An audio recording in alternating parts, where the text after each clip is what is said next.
ครับกับรายการอเดย์ชีวิตเฉยๆนะครับและมาอยู่ที่จุดสูงสุดนะครับหรือยอดภูกานะครับของเขาหลวงสุโขทัยนะครับและนี่คือเจดีย์นะครับข้างบนนะครับบนยอดภูกานะครับที่สักการะแล้วนะครับก็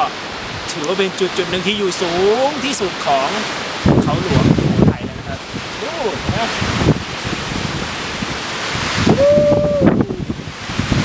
พระอาทิตย์กำลังมาเลยเดี๋ยวผมต้องลงไปดูพระอาทิตย์ตกนะครับเขาลูกนู้นนะครับแต่นี้ก็ถือว่าเป็นความสวยงามอีกจุดหนึ่งนะครับที่มาถึงยอดเขาหลวงสุโขทัยแล้วต้องมาให้ได้นะครับ